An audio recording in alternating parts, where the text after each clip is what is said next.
se repartieron, como se dice popularmente, la marrana. No se sabe si fue culpa del alcalde que estuvo de turno, pero si es así, ¿qué han hecho los otros alcaldes? O digámoslo así en términos mucho más coloquiales y más crudos, lo prostituyeron.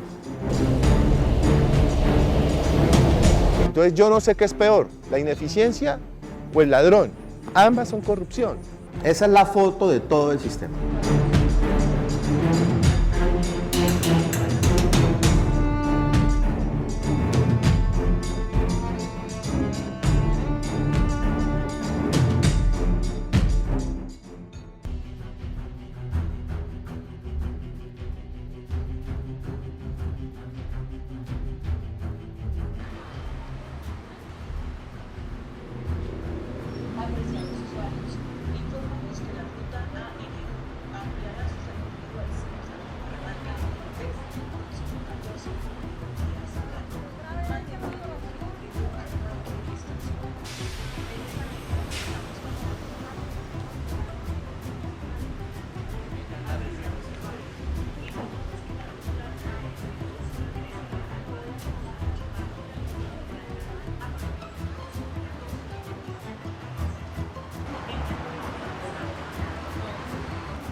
A ver.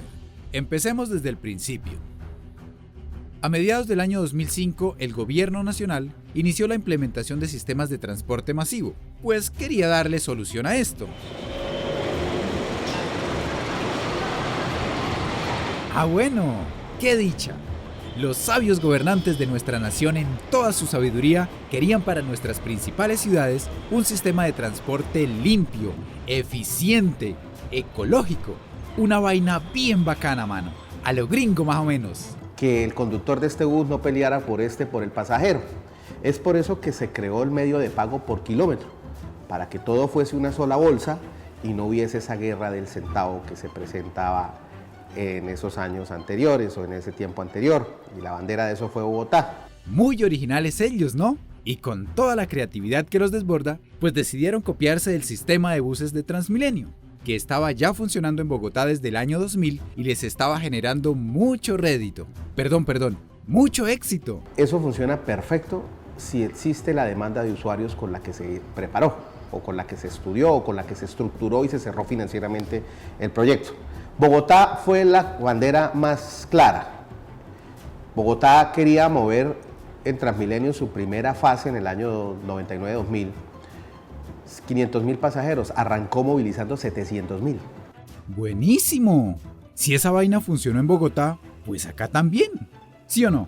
Es que nosotros no copiamos Bogotá, nosotros no nos parecemos a Bogotá, nosotros somos completamente diferentes a Bogotá.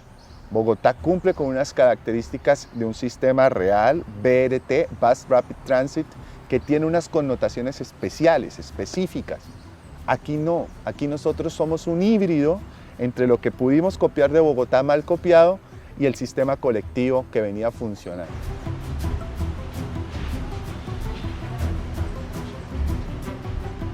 Se denota, por ejemplo, en las rutas que denominan alimentadoras. Las rutas alimentadoras deberían ser unas rutas que traen de la periferia de la ciudad al punto de cabecera del sistema, que se llama portal de cabecera, a todos los usuarios, ahí los dejan y troncalizados los usuarios se van por una troncal exclusiva hasta el otro portal. Aquí las rutas alimentadoras no hacen eso, aquí las rutas alimentadoras atraviesan la ciudad, son circulares, son diagonales, se comportan como rutas convencionales, no hay estaciones de plataforma alta, no hay prevalidación, hay validación pasajero por pasajero, es un sistema colectivo antiguo, sobreofertado, ineficiente, disfrazado de sistema masivo. Pero digamos que sí quisimos copiar a Transmilenio, que estábamos listos. Si los rolos pudieron, ¿por qué no nosotros? El ministro de la época, Andrés Uriel Gallego, dijo, bueno, esto es una licitación pública y difunto. Él venía a Bucaramanga acá 15 días. Iba de gira por todas las ciudades donde querían implementar masivos y a ver cómo iba. Antes de licitar, antes de crear las operadoras y todo este cuento, nos cogió a los transportadores y dijo, mire, esto es un negocio que es una licitación y pueden venir los de Bogotá, los de Arabia, los de Estados Unidos, cualquiera que tenga experiencia y cumpla con los requisitos habilitantes de la licitación lo puede hacer. Entonces ustedes tienen que organizarse muy bien, busquen una estructuración financiera, busquen una banca de inversión que les empiece a montar el proyecto, miren los términos de referencia que va a sacar la alcaldía, donde van a ver si ustedes pueden cumplir, y como éramos transportadores locales los cumplíamos. ¡Listo! De una, ministro. Le jalamos esa vuelta. ¿Cómo es la cosa? ¿Qué hay que hacer? Pero él traslada su responsabilidad a las autoridades locales, que son los municipios en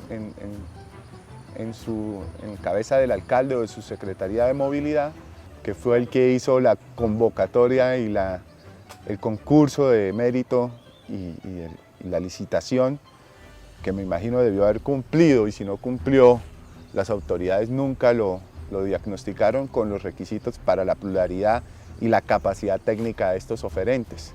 Eso es una muy buena pregunta, pero el encargado de responder eso debió haber sido el alcalde Honorio. Uy, no. ¿Pero luego no era con el gobierno nacional? ¿Cómo así que toca con el gobierno municipal? No, ministro, así no. Entonces el ministro Andrés Uriel Gallego nos dijo, bueno, o lo cogen o se lo damos a otras personas de Bogotá que están interesadas. Entonces, cojámoslo, ¿qué podemos hacer? No, del ahogado el sombrero, como se dice, cojámoslo. Pues sí, del ahogado el sombrero. Y entonces arrancó la vaina. Por fin Bucaramanga iba a tener un sistema de transporte bueno, funcional. Solo había unos detallitos por cuadrar. Nosotros licitamos, sacamos los buses que nos tocaba sacar, compramos los buses que teníamos que comprar, contratamos el personal que teníamos que contratar, pero no arrancamos como tenía que ser o como decía el contrato, como decían los estudios del documento COMPES o como decía la UIS. Espere. ¿Cómo así? ¿No que ya estábamos listos? ¿Ahora qué pasó? En este se inventaron que no solo no produce plata, sino que hay que quitarle lo que pague el usuario, que quitárselo para dedicarlo a otras actividades.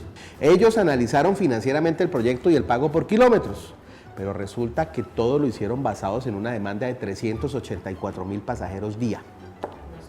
El estudio, no, lo que decía la UIT decía que en Bucaramanga se movían 580.000 pasajeros día, pero que Metrolínea iba a movilizar no todo, porque no estaba para todo, sino que iba a movilizar el 64%, que eran 384.000 pasajeros, más o menos. Con 384.000 pasajeros cerraba para pagarnos los kilómetros que se habían proyectado, cerraba para pagarle a Papiquero Piña, a Tiza, a Metrolínea, al área metropolitana, a todos los que le colgaron, incluso daba excedentes para tener fondos de protección del sistema y, en fin, de estabilización de la tarifa, un poco de cosas. A ver, hagamos cuentas. Claro, me imagino cómo le saltaron los ojos a nuestros ilustres dirigentes municipales cuando hicieron cálculos. 384.000 por más o menos 2.000 pesos del pasaje. Eso suma unos 700 millones de pesos diarios. Al mes, esto sumaría unos 25.000 millones de pesos. Eso es mucha plata para repartir, hermano.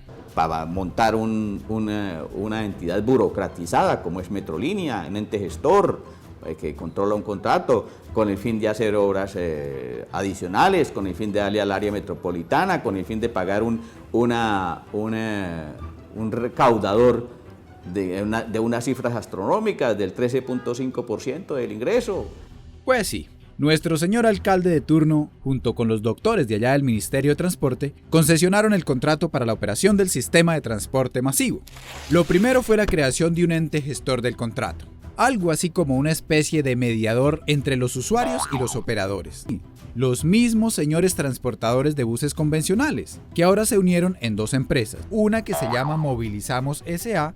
y la otra Metro 5 Plus. Lo que ellos no esperaban fue el zarpazo que les vino luego. Pero en tantico y verán. A ver, supongamos que el usuario paga 2.000 pesos por pasaje. Pues a estos señores, a estas lumbreras de personas, les pareció bien que esos 2.000 pesitos no deberían ir todos para los manes, esos que operan los buses. No, ¿cómo se les va a ocurrir? Para poder sostener el ente gestor, vamos a quitarle al pasaje el 6,8%. Para los pobrecitos señores que venden los pasajes, pues démosle el 13,5%. y para la construcción del portal de Papi Quiero Piña el 11,75%. Es decir, que para las empresas operadoras de los buses, que se las arreglen como puedan con el 67% del pasaje. Es tan grave esto que es como si hoy le dijéramos, por ejemplo, a los servicios de avión, para no hablar de los servicios de carretera, por ejemplo, le dijéramos, bueno, de mañana en adelante, ustedes lo que paga el usuario, no le vamos a entregar sino el 67%. Quebraban todas las compañías de aviación inmediatamente. O si lo hiciéramos con los vehículos de carretera, si le dijéramos, por ejemplo, a Copetran, que es una empresa fuerte, poderosa, viable, rentable, le dijéramos, de mañana en adelante, no le vamos a dar a usted sino el 67% de lo que paga el usuario. Es decir, si el señor paga 1.000 pesos, a usted le vamos a dar 670 pesos nomás. Entonces, inmediatamente Copetran quebraría. Uy, no, yo no creo. A ver, explíqueme bien. Que se repartieron, como se dice popularmente, la marrana, y entonces dijeron el 67 para el que presta el servicio, y el resto, el 33, cojámoslo nosotros y nos lo repartimos aquí en otra forma. Pero bueno, ¿qué se podía hacer? Ahí era del ahogado el sombrero. Seguro eso no era mucho problema. Metrolínea todos los días pierde pasajeros. Entre el 2015 y el 2016 se perdieron 10 millones de pasajeros. 10 millones de validaciones. Todos los días, todos los ciudadanos trasladan su modus operandi o su medio de transporte y se van a otros. Mototaxismo, piratería, auto privado, motocicleta en su mayoría. Surgió la piratería porque el servicio era malo. Claro. Y el servicio era malo porque no era rentable. Ese es el origen de la cosa, porque no era rentable. Esa es la foto de todo el sistema. Siempre en el año 2011 se arrancó con un muy buen servicio y fueron recortando las frecuencias. En el año 2010, perdón, en el año 2012 entra Piedecuesta, entramos con toda la flota y empezaron a medida de que pues, los pasajeros no se dan, ellos tienen que ser consecuentes con el gasto, entonces tienen que ir recortando kilómetros. Ahí ir recortando kilómetros, ¿qué es? No programando los buses con la misma frecuencia porque pues se les agranda más el déficit y ellos tienen que responder por daño fiscal, me imagino yo, ante los organismos de control, pero también es un círculo vicioso porque si quito buses, quito servicios, si quito servicio la gente migra a otros medios de transporte como es la moto, el taxi colectivo, el vehículo particular pirata. Pero si Metrolínea estaba perdiendo plata, los operadores también, a los usuarios les tocaba coger carros piratas, entonces ¿para quién carajos era el negocio? Para los bancos. Los bancos se ganan 650 millones de pesos mensuales en intereses solo por el financiamiento de la flota. Y no se le ha podido pagar un peso a capital en los 7 años. Nada, deben los 121.000 millones que debieron hace 7 años. Entonces, en el momento que toque cumplir las obligaciones financieras, vamos a estar en serios problemas con la operación, con el mantenimiento y con cumplir las obligaciones que tienen las dos operadoras. Con un sistema que no se implementó como se tenía planificado, y con la decisión de reducir la frecuencia de los buses para ahorrar el pago de los operadores, pues que era lo peor que podía pasar. El sistema no funciona como BRT y es un BRT. No tiene carril exclusivo, solo el 28% de sus rutas están sobre la troncal exclusiva y así no funciona. No tiene puntos de recarga, así no funciona. No tiene estaciones de plataforma alta. No valida a los pasajeros, no prevalida a los pasajeros, es un centavero, igual que el bus convencional. Compite contra el bus convencional, lo vemos en la carrera 33. ¿Quién va a garantizar un tiempo de recorrido de unas frecuencias si usted está sumergido en el caos del tráfico privado? Nadie. Pero por más de que le insistimos a los diferentes alcaldes, Honorio, Fernando Vargas, Lucho Borges y hoy al alcalde Rodolfo Hernández, no entienden. Estábamos como jodidos, ¿no? Pero algo bueno ha de tener esta vaina. Todo malo no puede ser. No puede decir un ciudadano que se demoraba menos en el transporte convencional de San Francisco a Cañaveral que lo que se demora hoy en Metrolínea. Se demora muchísimo menos en Metrolínea. Sí se demoraba un poquito, pero lo dejaba donde usted necesitaba y no se pasaba las paradas o no habían problemas que de pronto no, aquí no puedo parar porque no está marcado, cosas así.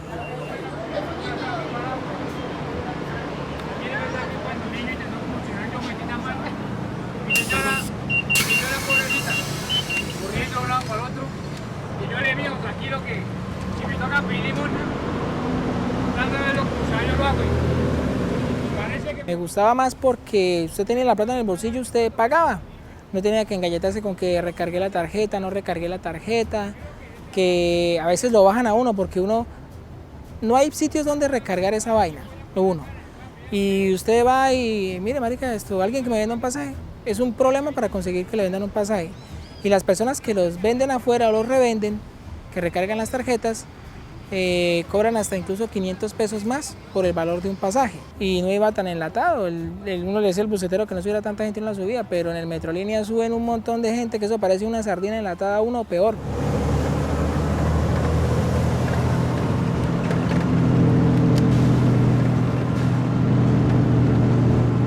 Pero qué carajos, así le toque a uno ir apretadito y demorarse un poquito. Lo importante es llegar, ¿sí o qué? En la hora pico llega el padrón y se llena, ya no le cabe uno más. Entonces, ¿qué hace? Cerrar puertas porque no le cabe uno más y hágale. Y el otro pasa 8 minutos igual, y el otro pasa... Entonces la gente está ya con media hora ahí o 24 minutos que yo salgo a coger es mi pirata, mi moto que me piensan que no va a haber pasajeros, inmediatamente disminuye el servicio. Entonces es un círculo vicioso. Como no hay servicio, los pasajeros dejan de subirse al Metrolínea. Y como no se suben los pasajeros al Metrolínea, entonces Metrolínea disminuye el servicio. Y entonces se va disminuyendo. Eso es un círculo vicioso.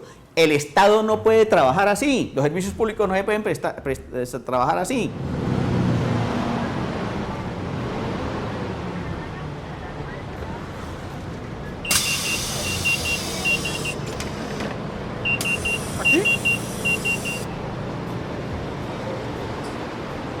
Bueno, no seamos tan jodidos tampoco.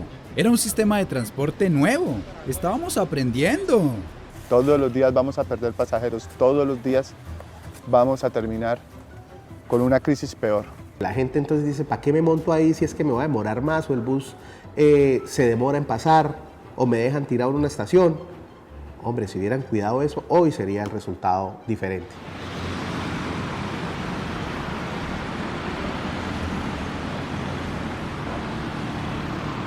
No, qué vaina, hola. ¿Pero qué pasó? ¿No que íbamos a tener un super sistema de transporte en la ciudad? El proyecto desde que nace lo mutilan o lo degradan, o digámoslo así en términos mucho más coloquiales y más crudos, lo prostituyeron.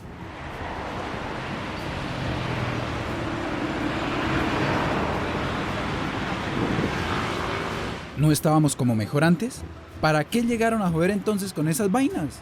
Nos hubieran dejado quietos más bien. Fue la mala implementación y la mala decisión que tomaron las personas que estaban en la cabeza de Metrolínea en su momento, con el aval del gobierno nacional, porque el gobierno nacional avaló todo este poco de embarradas, y era que había una orden del presidente de la época donde decían hay que echar a rodar los transportes masivos en Colombia.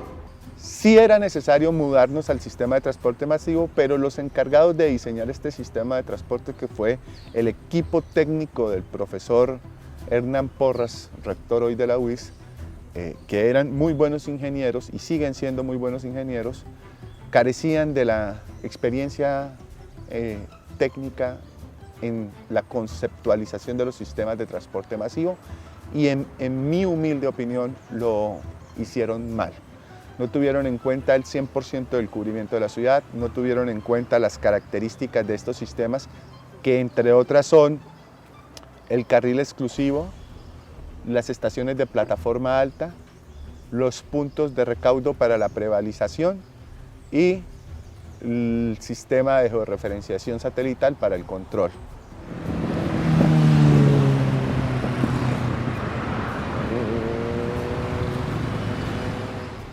En vez de ser un proyecto que fuese amigable, con el tiempo se fue ganando fue el malestar de los usuarios. Las rutas no se cumplen, los horarios no se cumplen. No, al parecer, desde mi punto de vista como usuario, parece que no hay la capacidad suficiente de buses. Honestamente, los políticos se echan mucho la culpa entre sí. No se sabe si fue culpa del alcalde que estuvo de turno, pero si es así, ¿qué han hecho los otros alcaldes? Pero si nuestros queridos dirigentes son berracos, eso debió haber sido otra cosa, ¿o no? Si nosotros hubiéramos nombrado a funcionarios, a gerentes, a directores que tuvieran las competencias y los conocimientos en transporte, ellos se hubieran identificado en su momento. Pero hoy en día, seguimos nombrando gente que no sabe.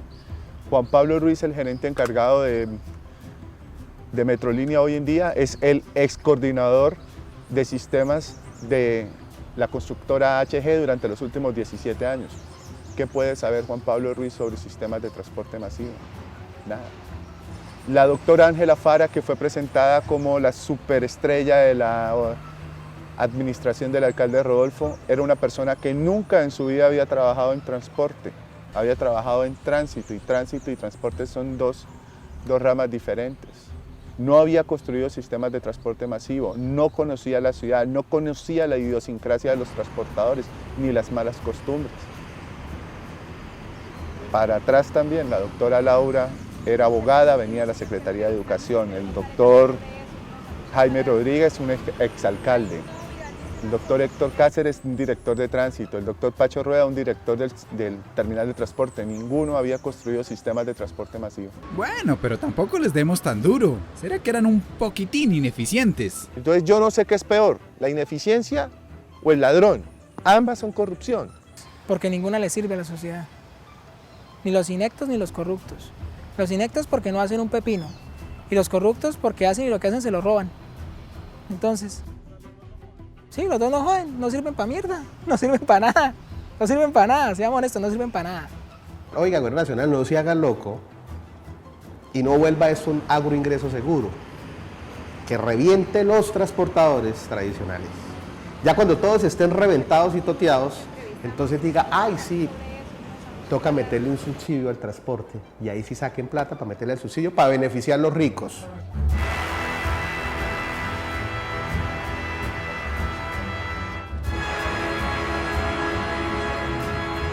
Vamos a seguir funcionando hasta que la chequera del gobierno se agote.